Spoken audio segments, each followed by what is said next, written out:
Here's what so many people get wrong about their customer conversations. We all know there are two stages, right? Steve Blank has been banging on about this for years. I do as well.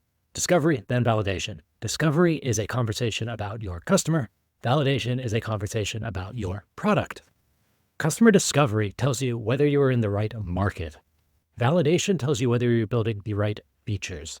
The mistake people make, everyone does this, I did this too when I was new, is we're so excited about the thing we're building that we skip over the discovery conversation and we try to rush straight to the validation conversation. We want to talk about our product. We want to hear the customer's opinion about our product. Is what we're building visionary? Is it smart? Is it cool? Is it innovative? Is it going to disrupt the market? We want to hear that stuff, right?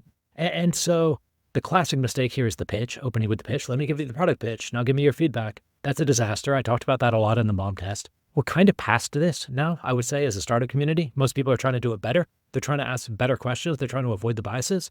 However, we still sometimes create these mangled questions, which are like an implicit product pitch. So you've got an app, which is like an all-in-one health and fitness thing. That's your idea. Instead of going into the conversation and asking how someone's already dealing with this stuff, which apps have they tried, what didn't work, what did work, why are they doing it this way, why aren't they doing it that way, what do they spend money on, what do they not spend money on, what did they stop spending money on, all the stuff about their life. We go in and we go, hey, health and fitness is important to you, right?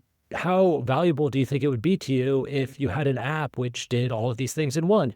And in the head of the entrepreneur there, they're like, no, I'm asking about my customer. I'm asking what they want or would like. I'm asking about their goals. But you're not really. You've just done like a reverse product pitch, like an implicit product pitch, right? And so what you've done there is you've jumped over the discovery stage and you've gotten to the validation stage because you were impatient, right? This decimates your ability to learn. It decimates it. And what happens is you validate features and you build a good product in a bad market for a customer who doesn't care. That's what happens when you're impatient. It's like you just solved the wrong problem. And then you come out of it and you're like, wait, but they said these were the features that would be great. And it's like, yeah, those are the features that would be great for a problem that doesn't really matter to them. The solution to this is to approach these early discovery conversations with legitimate curiosity about your customer and zero agenda about your product. If I go in and I'm trying to learn about like the publishing industry, for example, and I talk to someone who's in it, either an author or a publisher, I'm not trying to reverse pitch my new disruptive whatever. I'm trying to be like, why did you use an agent? Or why didn't you use an agent? Or like, how many publishers did you talk to before you decided to self-publish? Or how long did you try to self-publish before you decided to go to a publisher? Why did you do it that way? What was the most annoying part? What else have you tried? What are you going to try next? Talk me through your decision-making here. Talk me through what's working for you. That is going to give me such a better signal on what they care about and their worldview. And that's ultimately what we're trying to do. Like a goal, a heuristic that you can use is you're trying to build a accurate mental model of your customer's mind and especially their decision-making process with regards to this particular goal or problem. Like, how are they thinking about it? How top of mind is it? Are they taking the thing that's easiest or are they digging for what's best?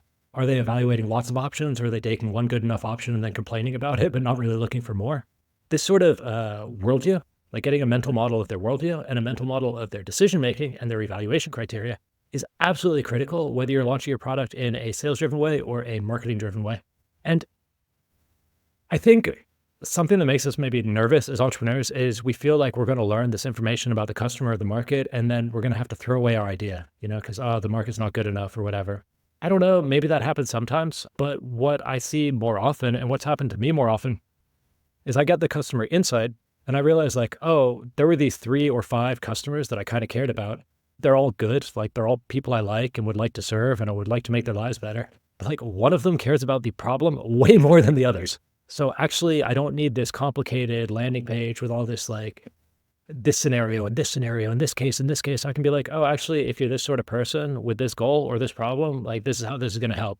And suddenly my marketing page gets so much more focused. My sales meetings get so much more focused.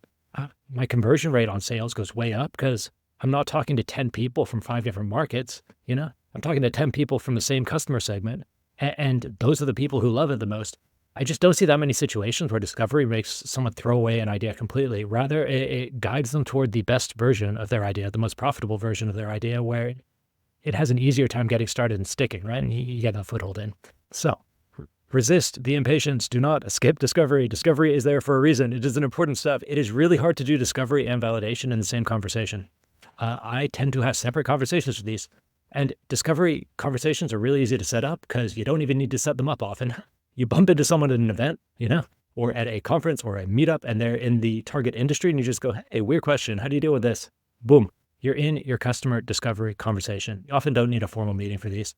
Validation tends to be a little more salesy, a little bit more product demo-y, a little bit more formal. That's the nature of it. You're kind of getting permission to talk about your stuff, so you need to wrap a little bit more formality around them. It doesn't have to be the same people. It doesn't have to be in the same meeting. You can do discovery really casually and serendipitously with the people you bump into in the industry, and then the validation can be with other customers.